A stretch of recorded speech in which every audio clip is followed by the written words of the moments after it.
ભાવ નમસ્કાર દુર્લભ છે, કારણ કે તાત્વિક ધર્મરૂપ તે જ છે.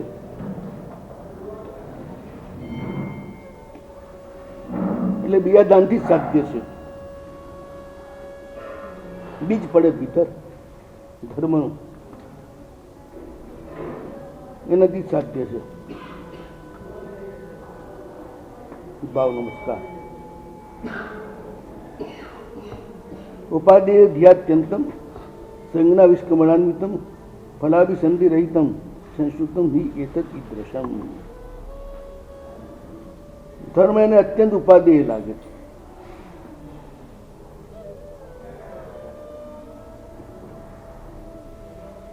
ફળનો કોઈ સંકલ્પ ન હોય કે મને ફલાણું મળો,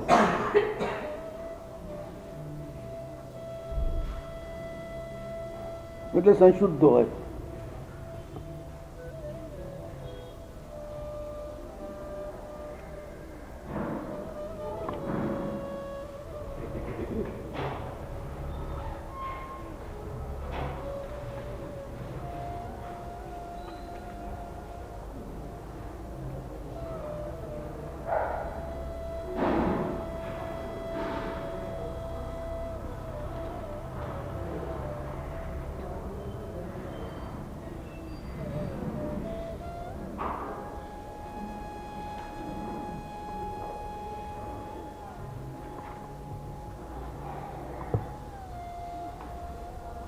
એટલે કે ભાવ નમસ્કારવાન છે ને,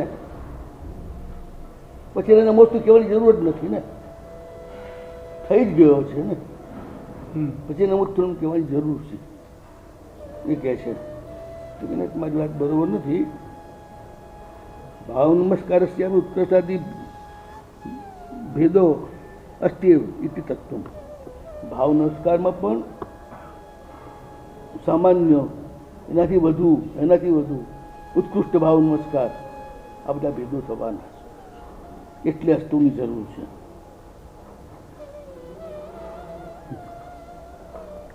એટલે ઉત્કર્ષ આપણે સાધ્ય છે, ઉત્કર્ષ સાધ્ય છે એટલા માટે નમોસ્તુ એ પ્રાર્થના જરૂરી છે. ભાવનગર નમસ્કાર જે થયો જગન્ય થયો છે, જે ઉત્કૃષ્ટ બાકી છે. ઇકોય નમુકાર જૂનો વર્તમાન સંસાર સાગર અવતારી નરમના ઇંબા. એટલે અત્યંત ઉપાધિ બુદ્ધિ થઈ જાય ને જ્યારે પરમાત્મા સ્તવનામાં, ત્યારે ભાવ નમસ્કાર થઈ જાય.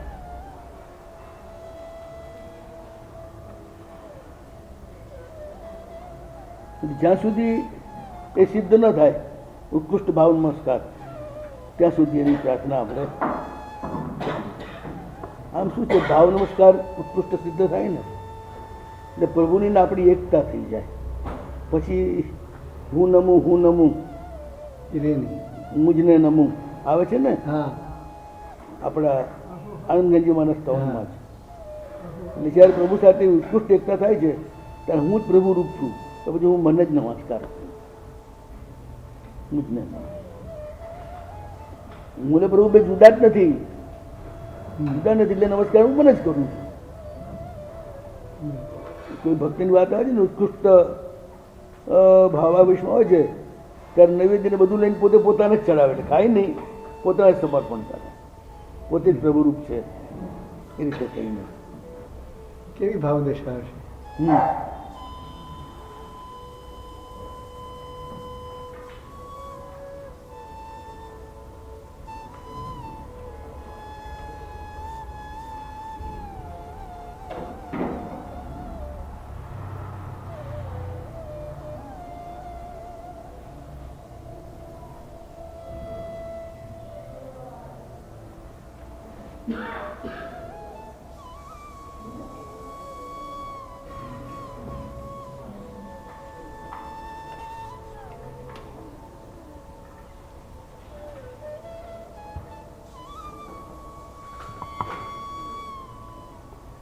હવે તત્પ્રકર્ષવાંસ્તુ વિતરાગો નૈવ એવં પટ્ટી ઇતિ ન ચ અન્ય તત્પ્રકર્ષવાન. તત્પ્રકર્ષવાન પણ છે તીર્થંકર છે, વિતરાગ છે. અને વિતરાગ આ પાઠ બોલતા નથી, નમોત્પન્નમારી અંધાણ ભગવંતાણ, એને બોલવાની જરૂર નથી. બીજો કોઈ એવો પ્રકર્ષવાન નથી. ભાવ પૂજા એ પ્રધાનત્વ તસ્યાચ પ્રતિપત્તિરૂપત્વાત્, અને ભાવ પૂજા જ અહીંયા પ્રધાન છે.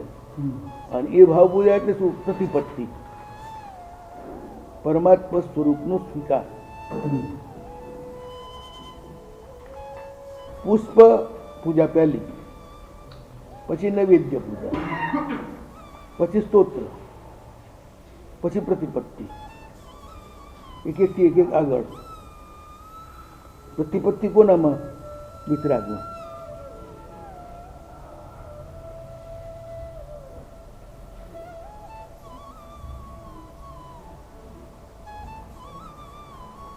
આ પૂજાનો પ્રક્રમ છે તો કે વિતરાગ તીર્થંકરમાં જ આપણે આ પૂજાનો ક્રમ સંભવે છે. પહેલી પુષ્પ પૂજા, પછી નૈવેદ્ય પૂજા, પછી સ્તોત્ર, પછી પ્રતિપત્તિ. તો પ્રતિપત્તિ એટલે શું? તો કે પ્રભુની આજ્ઞાનું પાલન, કોઈ પણ વિકલ્પ વિના પૂરેપૂરું.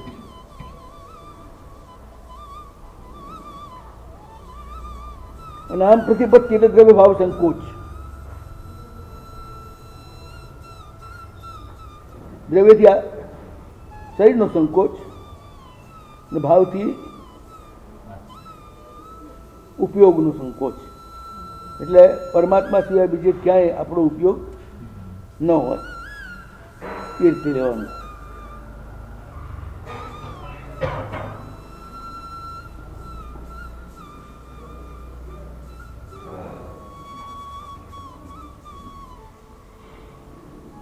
હવે આમાં કે હરણનું બહુવચન શા માટે મૂક્યું છે?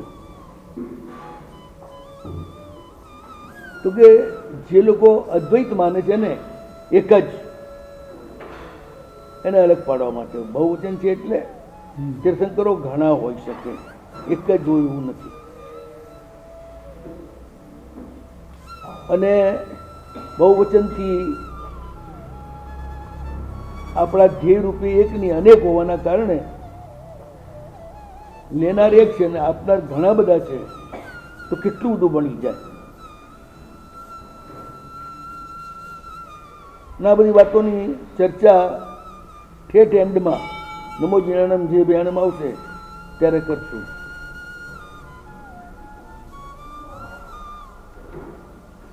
હવે આ પ્રાર્થના જે છે એ શું છે એ બતાવે છે.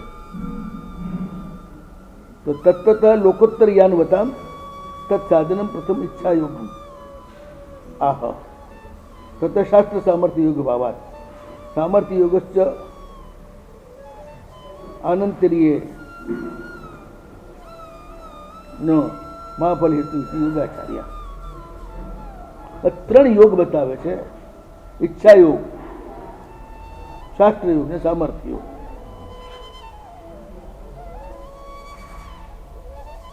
કોઈ બી ક્રિયા ઈચ્છા વિના તો થાય નહીં. એટલે તમને ઈચ્છા થાય કે હું પ્રભુને નમસ્કાર કરું,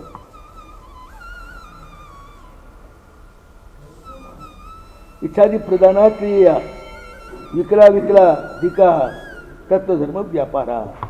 ઈચ્છાથી પણ જે થાય ને, એક વિકલ હોય, એક અવિકલ હોય, એક એનાથી પણ અધિક હોય.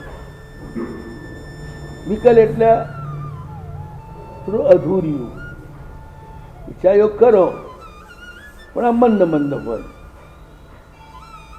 પછી અવિકલ પૂરેપૂરો, પછી અધિક ઉત્કૃષ્ટ ભાવાવેશ વાળો.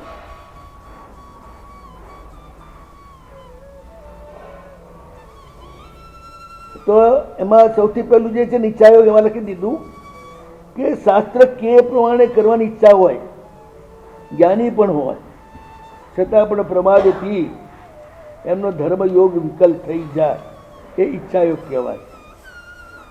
ઈચ્છા છે ખમાસમણે ઊભા થઈને બરોબર દેવું, પણ શરીરની સ્થિતિ નથી, એટલે સીધું આ રીતે આપી દીધું.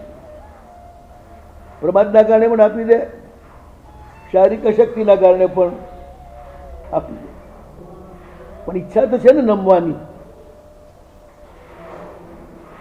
એટલે ઈચ્છા યોગ કહેવાય.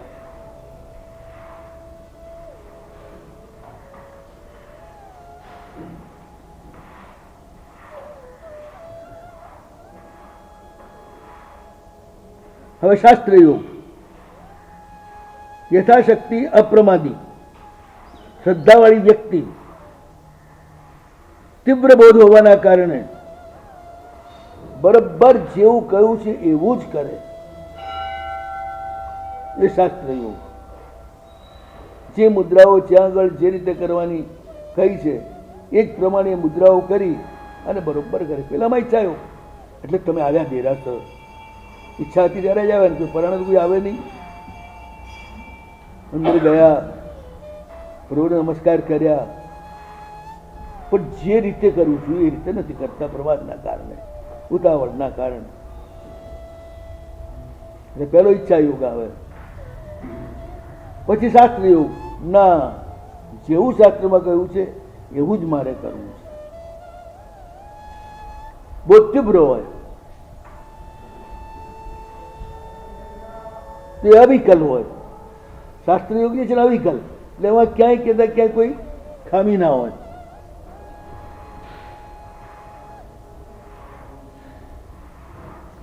શાસ્ત્ર યોગ કરતા કરતા જ અચાનક અતિશય ઉલ્લાસ પ્રગટે,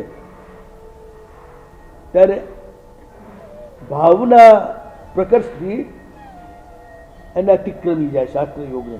એમથી આગળ, એમથી ઉત્કૃષ્ટ કરે. શાસ્ત્રમાં જે લખ્યું એના કરતા બી ઉત્કૃષ્ટ કરે, શક્તિના ઉદ્રેકથી. એ સામર્થ્ય યોગ છે. અને સામર્થ્ય યોગનો એક જ નમસ્કાર જે છે ને એ મોક્ષનું કારણ બની જાય છે.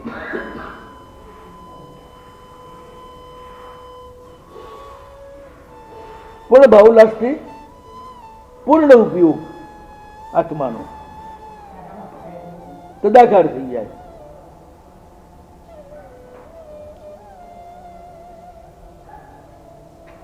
સિદ્ધાખ્ય પદ સંપ્રાપ્તિ હેતુ વેદાજે તત્વત શાસ્ત્રાદિવાવ ગમ્યંતે યોગી સર્વથા તત્પરિછેદાત સાક્ષાત્કારિત્વ યોગત તત્સર્વજ્ઞત્વ સંસિદ્ધે તદા સિદ્ધિ પદાપ્તિ.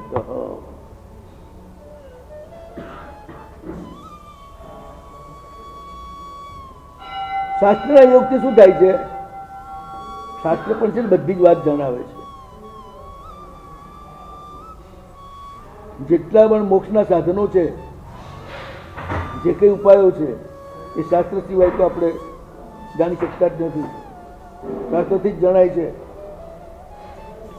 એટલે શાસ્ત્ર દ્વારા તે પદાર્થો જાણે સાક્ષાત આપણી સામે હોય એવા આપણે જાણી શકીએ.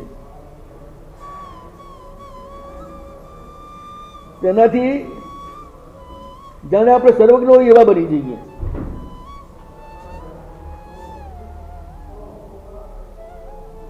જ્યારે શાસ્ત્ર દ્વારા સાંભળતા હોઈએ ને ત્યારે પ્રભુ સાથે એકાકાર થવાના કારણે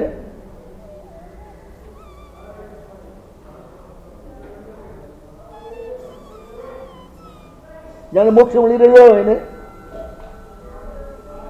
ત્યાં સુધીનો અનુભવ થઈ જાય એને, શાસ્ત્રથી સામર્થ્યમાં જતા જતા. અયોગી કેવડી છે ને, અયોગી કેવડી, હવે એમની જે સ્થિતિ છે એને પણ આપણે શાસ્ત્રથી જ જાણીએ ને, બાકી ક્યાંથી જાણીએ? સહયોગી કેવડી તો ચલો દેખાય છે. અયોગી કેવડી જે છે એ સિદ્ધ પરમાત્મા, દેહ રહિત, મનોચન કાયાના યોગથી રહી, એ તો શાસ્ત્રથી જ આપણે જાણીએ છીએ. એમ કે છે કે સામર્થ્ય યોગ જે છે ને એ પ્રાતિભ જ્ઞાનથી થાય છે. પ્રાતિભ જ્ઞાન એટલે શાસ્ત્રને પણ ઓળંગી જાય અને માર્ગાનુસારી પ્રકૃષ્ટ હોવા, અને જે વિચારે એને માર્ગાનુસારી જ હોય પ્રાતિભ જ્ઞાનમાં. એટલે શાસ્ત્ર પછી એને સાક્ષી આપે કે તું સાચો છે.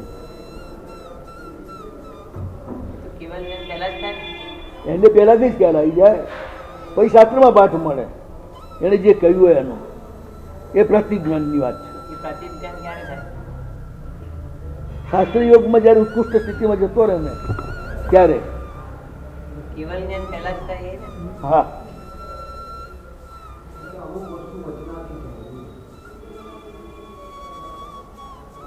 એને પોતાના ક્ષોભજમથી જ એમ લાગે કે મારે આ રીતે જ કરવું જોઈએ, મારે આમ જ કરાય. એમાં કોઈ શીખડાવવું ના પડે. પ્રાકૃતિક જ્ઞાનમાં એ છે. ઘણામાં એવું હોય છે સ્વયં વિવેક શીખડાવ્યા વિના પણ.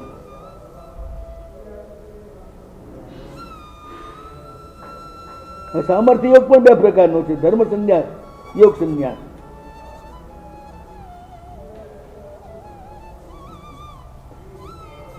તો ક્ષાપસમિક જે ધર્મ છે ને આપણા બધા ક્ષોક્ષમથી થતા ધર્મો, એ બધા છે કાયાની જે ક્રિયાઓ એ યોગ છે.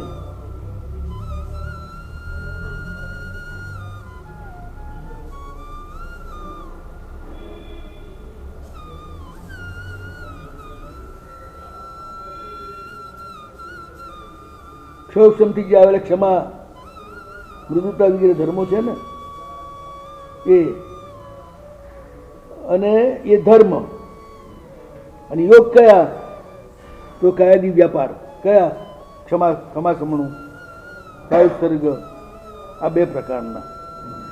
એટલે એક તો આપણી ભીતર સમતા વગેરે ઉત્પન્ન થવી, એ ધર્મ સામર્થ્ય યોગથી. અને બીજું ક્રિયાઓ થવી, કાયોત્સર્ગ આદિ. આ બે જે છે, એક ધર્મ સંન્યાસ, એક યોગ સંન્યાસ. એટલે ધર્મનું બરોબર આપણામાં સંન્યાસનો અર્થ અહીંયા આગળ બાવા થઈ જવું નથી. સમ્યક જ્ઞાસ સંન્યાસ.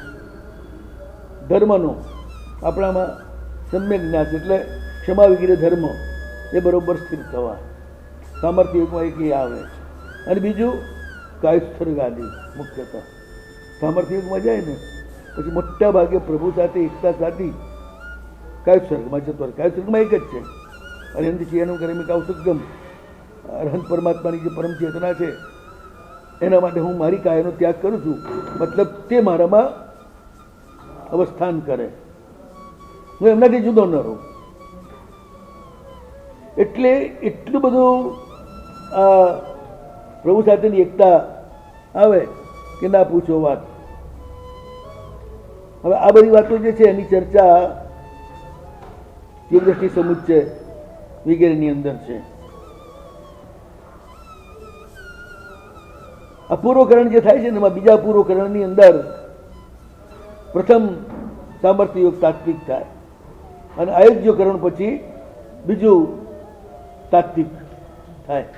પહેલા ધર્મ સંન્યાસ થાય એટલે ક્ષમા વગેરે તમારામાં સ્થિર થઈ જાય, પછી યોગ સંન્યાસ થાય એટલે બધી જ કાયાનો વ્યાપારનો ત્યાગ કરીને માત્ર કાયોત્સર્ગની અંદર સ્થિર થઈ જાય.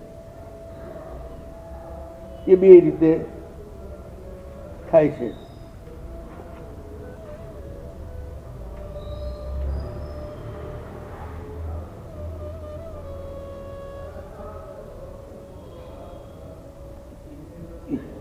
શ્રેષ્ઠ યોગ કયો? અયોગ. અયોગ સામર્થ્ય યોગ પણ. અયોગી કેવલી જગતના કોઈ પણ પૂતગલ પર્યાય સાથે જોડાણનો અભાવ, એનું નામ અયોગી કેવલી. હવે એમને કોઈ યોગ ન રહ્યો, કર્મના કોઈ પણ અણુ સાથે એમનો સંબંધ નથી.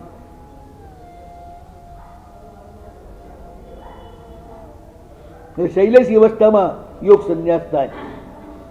શૈલેષીકરણ જ્યારે થાય ત્યારે યોગ સંન્યાસ થઈ જાય. ઠીક ત્યારે યોગનો અભાવ કયો? મૈત્ર્યાદિ. જ્યાં સુધી તમે જીવ તત્વથી પોતાને અલગ સમજો છો ત્યાં સુધી મૈત્રી આદિ દ્વારા તમે જીવ સાથે વ્યવહાર કરો.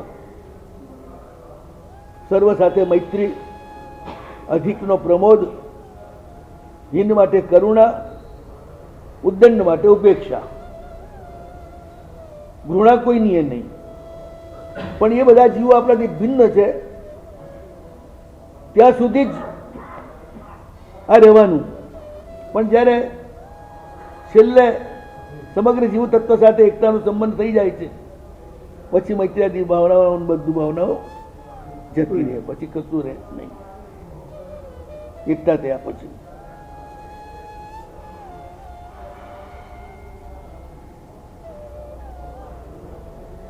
મોક્ષની એ જે અયોગ જે યોગ છે, જે મોક્ષ સાથે આપણને જોડે છે, એ ધર્મ સંન્યાસ પણ કરાવે અને યોગ સંન્યાસ પણ કરાવે. તો નમોરહદ્ય એ શું કહેવા માંગે છે? ઈચ્છા યોગ. હું પ્રભુને નમું, ઈચ્છા થઈ ને આપણને એ બતાવે છે. નમો જીનેભ્ય ચિદ ભયેભ્ય. તો પહેલા નમો નમુત્થુણમ આવે, પછી છેલ્લે નમો જીનાનમ જે ભયાનમ આવે. બે વાર નમો આવે ને. એ પહેલો નમો જે છે એ ઈચ્છા યોગ બતાડે છે, અને છેલ્લો નમો જે છે એ શાસ્ત્ર યોગ બતાડે છે.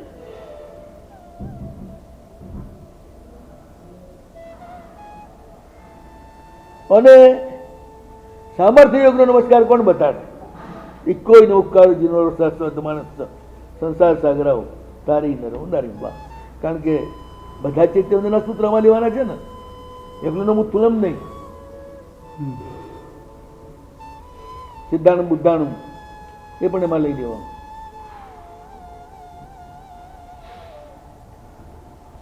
આ રીતે આની અંદર ચૈત્યવંદનના સૂત્રમાં ત્રણેય યોગ બતાડી દીધા. પહેલો ઈચ્છા યોગ, બીજો શાસ્ત્ર યોગ, ત્રીજો સામર્થ્ય યોગ.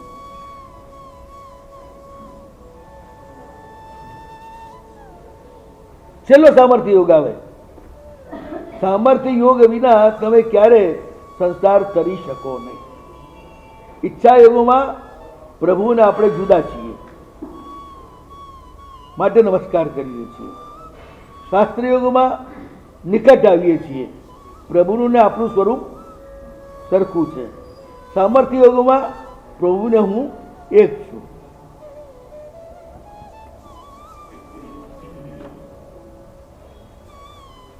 તબક્કાવાર આ રીતે ચૈત્યવંદના આપણને લઈ જાય. હવે કે છે કે તમે આ જે કહ્યું પ્રાથમિક જ્ઞાન એ વળી શું છે? કોઈ છે જ નહીં. મતિ, શ્રુત, અવધિ, મનપરી અને કેવળ, આ પાંચ જ જ્ઞાન છે.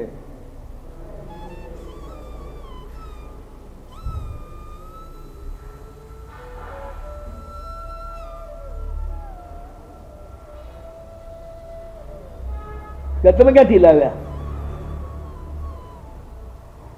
તો કે છે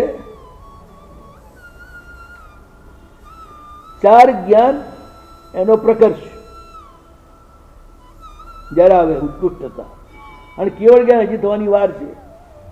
ત્યારે જે સૂર્યોદય પહેલાના અરુણોદય તુલ્ય જે છે એ પ્રાથમિક જ્ઞાન છે. નથી રાત્રિ, નથી સૂર્યોદય, એ પહેલાનું. ચતુર જ્ઞાન પ્રકર્ષોત્તર કાલે ભાવી કેવળ જ્ઞાનાત અધ તદ ઉદય સર્વત્ર આલોક સૌમિત્રાલોક કલ્પમ. સૂર્યના ઉદય પહેલાની એ સ્થિતિ છે, એવું આ પ્રાથમિક જ્ઞાન છે. એટલે એ આનું પ્રકર્ષ જ છે ચાર જ્ઞાનનું. એટલે કે એને આપણે જુદું ગણતરી કરી જ નથી, પણ છે ખરું. એ રીતની અવસ્થા આવે છે જ્યાં માણસ શાસ્ત્રથી પણ ઉપર ચાલ્યો જાય છે, અને છતાં પણ પ્રભુની આજ્ઞાનુસાર જ એનું ચિંતન હોય, એનાથી અલગ ના હોય. એટલે એને આપણે પ્રાથમિક જ્ઞાન કહીએ છીએ. હવે ચર્ચાની આપણે કઈ જરૂર નથી. અરહંતાણમ. તો અરહંતને નમસ્કારની વાત કરીએ આપણે. અરહંત કેટલા? નાવસ્થાપના દ્રવ્યને ભાવ.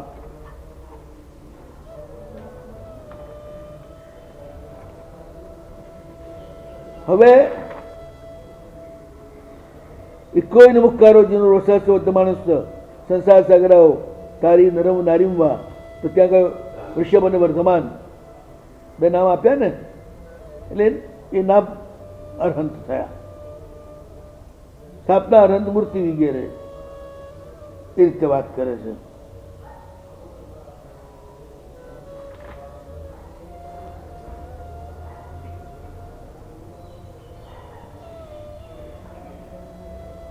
ભગવંતાણમ એક જ વિશેષણથી પૂરતું હતું. અરહંતાણમ ભગવંતાણમ શા માટે? કે ભગવાન ચાર નિક્ષેપે છે. નામ નિક્ષેપે, સ્થાપના નિક્ષેપે, દ્રવ્ય નિક્ષેપે, ભાવ નિક્ષેપે. નામ તો તમને ખબર જ છે, સ્થાપના એ ખબર છે, દ્રવ્ય ખબર નથી. જે અરિહંત થવાના છે પણ થયા નથી એ બધા દ્રવ્ય અરિહંત કહેવાય. જે થઈ ચૂક્યા છે એ પણ નિર્વાણ પામે પછી ભગવાન દ્રવ્ય અરિહંત છે પાછા, કારણ કે અરહંત હતા, હવે નથી, હવે સિદ્ધ છે. તો અહીંયા આગળ આપણે માત્ર ભાવ અરહંતને જ પકડવાના છે. ભાવજીના સમવ શરણટ્ટા. જ્ઞાન કેવળ જ્ઞાનથી યુક્ત, અષ્ટપ્રણા પ્રાત્યારથી યુક્ત એવા જે તીર્થંકર પરમાત્મા એમનું જ અહીંયા આગળ ગ્રહણ કરવાનું છે. નવોત્થાનમની અંદર એ જે ભાવ અરહંત પરમાત્મા છે એમનો નમસ્કાર છે. એટલે અરહંતાણમ ભગવંતાણમ. ઐશ્વર્ય, રૂપ, યશ, લક્ષ્મી, ધર્મ અને પુરુષાર્થ ભગ શબ્દના બધા અર્થો છે. તો પ્રભુનું ઐશ્વર્ય 64 ઇન્દ્રો,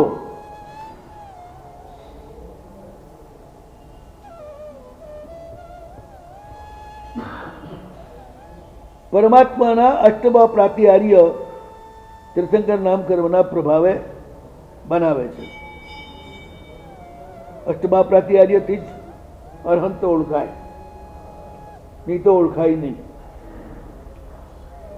પોતે તીર્થંકર હોવાનો દાવો તો ઘણા બધા બીજા પણ યોગીઓ કરતા હોય છે, પણ એ દાવામાં માત્ર અષ્ટમા પ્રાતિહાર્ય યુક્ત જે અરહંત હોય એ જ ટકે, બાકી કોઈ ટકે નહીં. બુદ્ધ પણ કહેતા હતા હું અરહંત છું, ગોશાલક પણ કહેતા હતા હું અરહંત છું, તીર્થંકર છું, પણ અષ્ટમા પ્રાતિહાર્ય એમને નતા. અશોક વૃક્ષ, સુરપુષ્પ વૃષ્ટિ, ભામંડલ, દુંદુભી, છત્રત્રય, આ બધા અષ્ટમા પ્રાત્યાર્ય, દિવ્ય ધ્વનિ વગેરે એ અષ્ટમા પ્રાત્યાર્ય માત્ર અરહંતને જ હોય છે. એટલે ભક્તિથી નમ્ર ઇન્દ્રો, શુભ અનુબંધવાળા મહાપ્રાતિહાર્ય એમના બનાવે છે, એ એમનું ઐશ્વર્ય. પછી રૂપ, બધા જ દેવતાઓ ભેગા થઈ ને પણ ભગવાનના એક અંગૂઠા જેટલું પણ પ્રતિરૂપ બનાવી શકે નહીં. કોટી દેવ મિલકે ન કર શકે એક અંગૂઠ રૂપ પ્રતિચંદ. એ ભગવાનનું અપૂર્વ રૂપ. યશ, રાગદ્વેષ અને પરિસ અને ઉપસર્ગ એને જીતવાના પરાક્રમમાંથી ઉત્પન્ન થયેલો, ત્રણેય લોકને આનંદ કરનારો અને આકાર પ્રતિષ્ઠમ. પ્રભુને અપયશ ક્યારે પણ નથી હોતો, સદા માટે યશ જ હોય છે. પછી શ્રી એટલે શોભા. તો ઘાતી કર્મના ઉચ્છેદના કારણે કૈવલ્ય પ્રાપ્ત થયું છે અને એના કારણે જે પરમ સુખની પ્રાપ્તિ થઈ છે એ પ્રભુની સ્ત્રી છે. ધર્મ સમ્યક દર્શનાદિ રૂપ છે. દાનશીલ તપ ને ભાવનામય છે. શાસ્ત્રવ પણ છે, અનાશ્રવ પણ છે, શુભ આશ્રવવાળો પણ છે, અશુભ આશ્રવથી રહિત છે. એવો મહાયોગ સ્વરૂપ પ્રભુનો ધર્મ છે. પ્રભુના સમ્યક દર્શન, જ્ઞાન અને ચારિત્ર શ્રેષ્ઠતમ હોય. પ્રભુનું દાન પણ અપ્રતિમ હોય, પ્રભુનું શીલ પણ અપ્રતિમ હોય, પ્રભુનો તપ પણ અપ્રતિમ હોય, પ્રભુનો ભાવ પણ અપ્રતિમ. બીજા કોઈને એવો ભાવ ન હોઈ શકે. અને પ્રયત્ન પરમવીર્યમાંથી ઉત્પન્ન થયેલો. પ્રભુએ ભદ્ર પ્રતિમા, મહાભદ્ર પ્રતિમા વગેરે એક રાતની જે પ્રતિમાઓ કરી છે,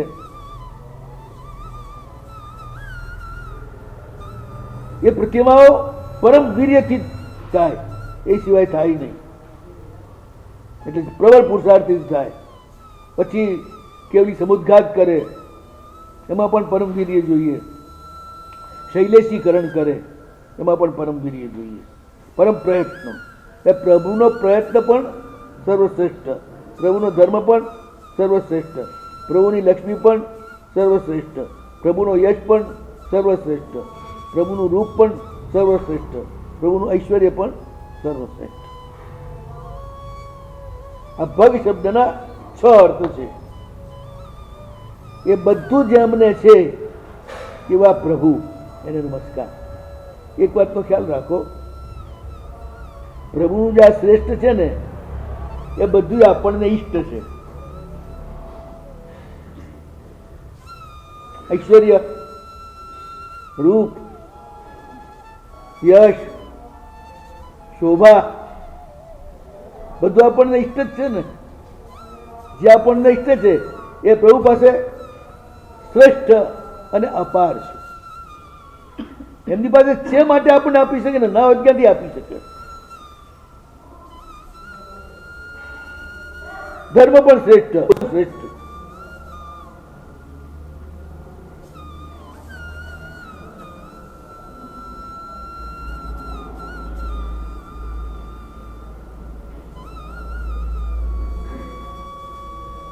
ભાવ ઉપકાર કરે છે, ભાવરહંત. તો ઉપકાર બે પ્રકારના, દ્રવ્ય ઉપકાર ને ભાવ ઉપકાર. દ્રવ્ય ઉપકારમાં તમે કોઈને ધન આપો, ખાવાનું આપો, મકાન આપો, આજીવિકા આપો, બીમાર હોય દવા આપો, કપડાં આપો, આ દ્રવ્ય ઉપકાર છે. ભાવ ઉપકારની અંદર આત્મિક લાભ. ભાવ ઉપકાર શું? પ્રભુનો કે પાપનો ત્યાગ કરાવે,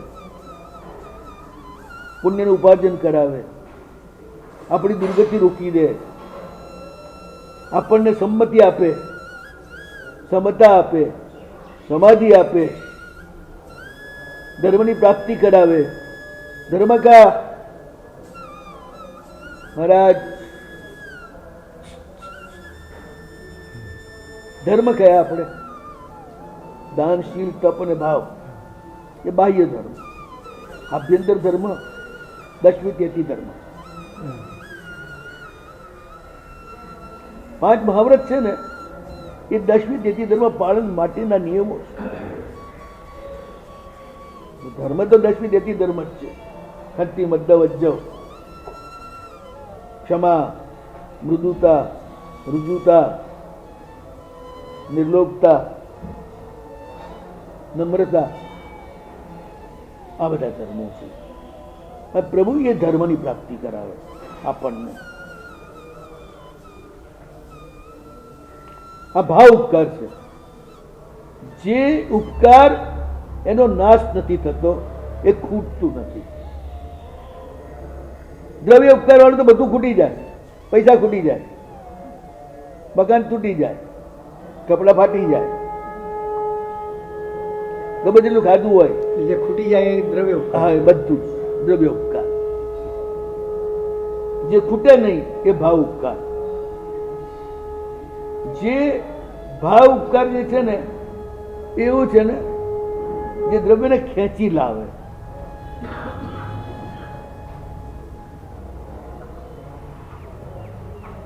આપણે ત્યાં કહેવત છે, અક્કલ બળી કે ભેંસ. પટેલના 2 છોકરા, જંગલમાં ભૂલો પડેલો રાજા, એની ખૂબ સેવા કરી. રાજા ખુશ થઈ ગયો એટલે કહ્યું કે માંગો, 2 ચીજ છે મારી પાસે, કાં અક્કલ માંગો કાં ભેંસ માંગો. મોટા વિચાર કર્યો, અક્કલ શું કામની, કશું કામ ના આવે, ભેંસ કામ આવે, દૂધ આપે, દહીં આપે, ઘી આપે, છાશ આપે. એને કહ્યું ભેંસ આપો. નાનો હોશિયાર હતો, એને કહ્યું અક્કલ આપો. રાજા નાનાને પોતાની પાસે રાખી લીધો, અક્કલ માંગી એટલે, અને એને ભણવા માટે મૂકી દીધો. ભણી ગણી ખૂબ હોશિયાર થયો, એટલો બધો હોશિયાર થયો કે રાજા એને પોતાનો મંત્રી બનાવી દીધો, પર્સનલ સેક્રેટરી. પેલો મોટો ભેંસ લઈને ગયો, ભેંસની સેવા કરે છે, ભેંસ દૂધ આપે છે, દહીં આપે છે, ઘી આપે છે, ખુશ છે, આખું કુટુંબ એનું ખાય છે. પણ એમ કરતા કરતા કરતા કરતા ભેંસ મરી ગઈ. પછી હતા ત્યાં આવી ગયા, અને પેલો અક્કલવાળો મંત્રી થઈ ગયો. એને ત્યાં મંત્રી થવાના કારણે 1 નહીં 10 ભેંસો આવીને ઊભી રહી એના આંગણે. જીવે ત્યાં સુધી આરામથી ભેંસનું દૂધ ને ઘી ખાઈને મજા કરે. પેલા જોયું ત્યારે એને ઉઘડ્યું કે અક્કલ માંગી હોત તો હંમેશ માટે ભેંસો ઘરે રહે, ના ભેંસ માંગી તો થોડા પૂરું થઈ ગયું. એ સંસારનો પદાર્થ આપણે માંગીએ અથવા સંસારનો પદાર્થ જે આપે એ દ્રવ્ય ઉપકાર છે, યાદ નહીં તો કાલ ખતમ થઈ જવાનું. પણ એ સ્વાભાવિક રીતે હંમેશા મળ્યા જ કરે. જે કંઈ સંસારમાં તમારે જરૂર હોય એ મળ્યા જ કરે. એવું શુદ્ધ પુણ્ય તમને મળે એ ભાવોપકાર છે. વસ્તુ મળે દ્રવ્યોપકાર, એ વસ્તુના કારણભૂત પુણ્ય આદિ મળે તો પ્રભુ ભાવોપકાર કરે છે. દર્શન કરતા જ દર્શનાથ દુર્ત ધ્વંસી, તરત જ તમારા પાપોનો નાશ કરી નાખે છે, તમારા પુણ્યની વૃદ્ધિ કરે છે. માત્ર દર્શન પણ પરમાત્માનું ક્યારેય નિષ્ફળ જતું નથી. દ્વેષથી કરેલું દર્શન પણ નિષ્ફળ ના જાય. પ્રભુ સર્વ અવસ્થામાં ભાવ ઉપકાર કરે છે. દ્વેષથી કરે તો હા, સત્યજી મહાત્મામાં એક ઘટના આવે છે. જંગલમાં ભગવાન શિવનું મંદિર છે, એની બાજુમાં બધા બાબાઓનો આશ્રમ છે. બાબા બધા ભગવાન શિવના ઉપાસક, પ્રાચીન પરંપરામાં એમને શિવ તરીકે ઓળખે, ભગવાન શિવને જ. તો આ રીતે પણ એક બાવો એવો, એને દીઠાય ભગવાન શિવ ના ગમે, ક્યારે મંદિરમાં જાય નહીં, ક્યારે ભગવાનને જુએ નહીં. એમ કરતા કરતા એનો મોતનો સમય આવ્યો. એટલે બધા બાવાએ ઉપાડી એને ભગવાનની સામે મૂકી દીધો. વહી રાડો પાડે છે, મને અહીંથી લઈ જાઓ, મારે આની સામે નથી રહેવું, નથી બેસવું. કોઈ સાંભળે ને કરે. આમ ન ઈચ્છા હોવા છતાંય ગાળો દેતો હતો. એ સ્થિતિમાં ભગવાનની સામે એ મર્યો, ભગવાનની નજર સામે. ભગવાન એને જોતા હતા ને એ ભગવાનને જોતો હતો. એ મૂર્તિ, પણ મૂર્તિ જોવી જ છે ને. અને મરીને રાક્ષસ થયો, ભયંકર મનુષ્ય દ્વેષી રાક્ષસ થયો. એ જંગલમાં કોઈને ના આવવા દે, બધા બાવાઓને ભગાડી મૂક્યા ત્યાંથી. એ રસ્તે કોઈને ના આવવા દે, જ્યાં આવે એને મારી નાખે. વર્ષો સુધી ચાલ્યું. એમાં એક દિવસે એક પ્રભુનો પરમ ભક્ત રાજકુમાર ત્યાંથી નીકળે છે.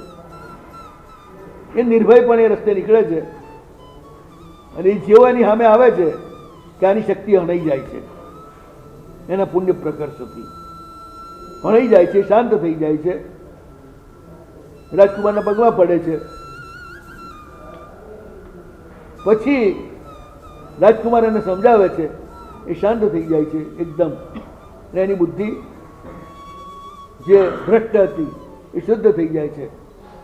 પછી એ ભગવાનનો ભક્ત બની જાય છે. અને તેનો અધિષ્ઠાયક બની જાય છે.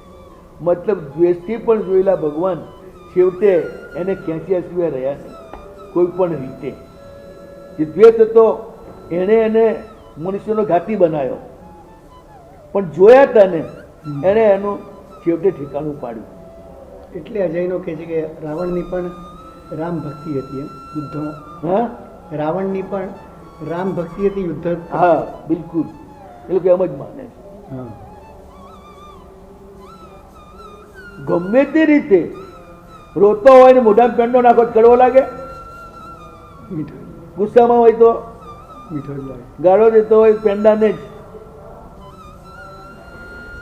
તો એ પેંડો મીઠો જ લાગે ને. એ મારા ભગવાને એવા છે. મીઠા જ લાગે. દરેક સ્થિતિમાં તમે એની નજરે ચડ્યા, જે કોઈ તારી નજરે ચડી આવે કારણ કે તેના સકલ કર્યા છે. તારી નજરમાં આવી ગયો ને એટલે કામ પતી ગયું. આ તમે બધા અહીંયા આ બધા જાય જ છે ને, એટલે જ આપણે ચલાવીએ છીએ કે એ ભગવાનને જુએ કે ના જુએ, પણ ભગવાન તો એમને જુએ છે ને, તો વહેલું મોડું પણ આમનું ઠેકાણું પડશે. પણ ભાવ વગર દર્શન કરે તો શું મતલબ? મેં એ તો કહ્યું કે ભાવ વગર પેંડો ખાય તો મીઠો તો લાગે, આપણે તો કહીએ છીએ કોઈ ફળ નથી મળતું. મોક્ષનું ફળ ન મળે એ ક્રિયાથી. પણ પ્રભુની નિકટ જવાનું ફળ મળે જ. આગળ જતા જતા દૂર જઈને પાછળ નિકટ આવે, દૂર જઈને નિકટ આવે. દ્વેષ કરે નજરે તો નિકટ ચડેલો. તો આવે છે. દ્વેષ કરે તોય નિકટ આવે. અને દ્વેષ કરે એટલે તો ખાસ આવે એમ? કે નકારાત્મક રીતે ભગવાનનું જ ધ્યાન થઈ ગયું ને. હમ. તમારા દુશ્મનનું નકારાત્મક રીતે તમે નિરંતર ધ્યાન જ કરતા હો છો ને. હમ. સૌથી વધુ દુશ્મનને જ યાદ કરતા છો લોકો, દોસ્તને પણ નહીં. હા. દોસ્તને તો ક્યારે યાદ કરે, પણ દુશ્મન તો નિરંતર યાદ યાદ હોય. આવે. નિરંતર યાદ આવે. એટલે નકારાત્મક ધ્યાન થઈ ગયું. એટલે એનું પરિણામ શું હોય ખબર છે? બીજા ભાવમાં એ બે દોસ્ત થાય. આ ભાવમાં દુશ્મન અને આવતા ભાવમાં દોસ્તો થઈ જાય પાછા. તો નેગેટિવ પોઝિટિવ નો ખેલ છે. આ ભાવમાં જે હોય એના કરતા ઉલટું આ ભાવમાં થઈ જાય. આ ભાવની પતિવ્રતા આવતા ભાવમાં વેશ્યા થઈ જાય, આ ભાવની વેશ્યા આવતા ભાવમાં પતિવ્રતા થઈ જાય. આવા પણ વિચિત્ર ઘટનાઓ જોવાને સાંભળવા મળે છે. એવું શી રીતે બની શકે? એનું કારણ એ પેલી પતિવ્રતા છે પણ અનુમોદના વેચાઈ શકે. શું એને મજા છે? રોજ નવા નવા પુરુષો, નવી નવી ભેટ સોગાદ નામ ને તેમને ઢીકણું પૂછડું છે. પતિવ્રતા બાહ્ય હતી પણ અનુમોદના એની છે એટલે બીજા ભાવમાં એ થઈ જાય છે. પેલીને એ છે કે આ કેવી સારી છે, એક જ જગ્યાએ સ્થિર છે, હું આ રોજ રોજ નવા નવાને રીઝવું છું, આમાં કંઈ મારી જિંદગી છે, એટલે એ મરીને બીજા ભાવમાં પતિવ્રતા થાય છે. એ સિવાય પણ આ સંસાર એવો જ છે, હોય એના કરતાં ઊંધું થાય. જેમ આ ભાવમાં તમે બધું છોડી દીધું, બધું કષ્ટ સહન કરો છો, એટલે આવતો ભાવ દેવનો ભાવ, એટલે આના કરતા એટલે પછણો મનુષ્ય ભાવ કરતા બધું છોડી બધું ઘણું આવે. વધારે એ છોડ્યું જે છે એ જ પાછું આવીને ચોટે છે. તો એક ઉપકાર દ્રવ્ય ઉપકાર, બીજો ઉપકાર ભાવ. અનંત શું કરે? ભાવ ઉપકાર. સૌથી મોટું કાર્ય પ્રભુનું એ જ છે, તમને પુણ્ય આપે.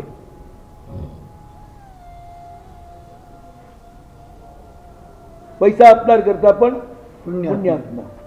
કોઈ પણ રીતે પ્રભુની આજ્ઞાનુસાર નાનામાં નાનું કાર્ય પણ કરો એટલે પ્રકૃષ્ટ પુણ્ય બંધાય.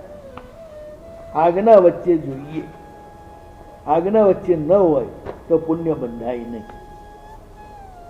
બધા જ સાવધ્ય કાર્યો પુણ્યનું કારણ થાય પ્રભુની આજ્ઞા વચ્ચે હોય તો.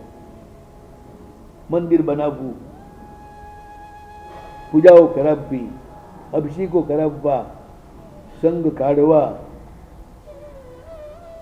આ બધા સાવધ્ય કાર્યો છે. ષટજીવ નિકાયની વિરાધના એમાં થાય છે, પણ પ્રભુની આજ્ઞાથી સિદ્ધ છે માટે એ બધી જ વિરાધના માન્ય. પુણ્યનો આશ્રવ બની જાય છે, પાપનો આશ્રવ બનતી નથી. જેમ સરકારના ઓર્ડરથી ફાયરિંગ કરનારો જેટલા વધારે મારી નાખે દુશ્મન એટલો એને મોટો એવોર્ડ મળે. અને આજ્ઞા સિવાય એક પણ વ્યક્તિ મરી જાય તો ફાંસી મળે એ જ માણસ.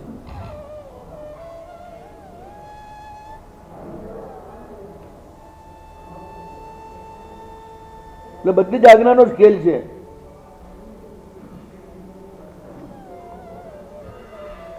નવો હિંતાણ નવો સિદ્ધાંત નવો આઈડિયા નવો ઉચ્ચારણ નવો લેસો સાવું એસો પચ્ચર મુખાર તો આપણાસનો મંગલાને તો સભ્યસિંહ પડમમ વહી મંગલમ.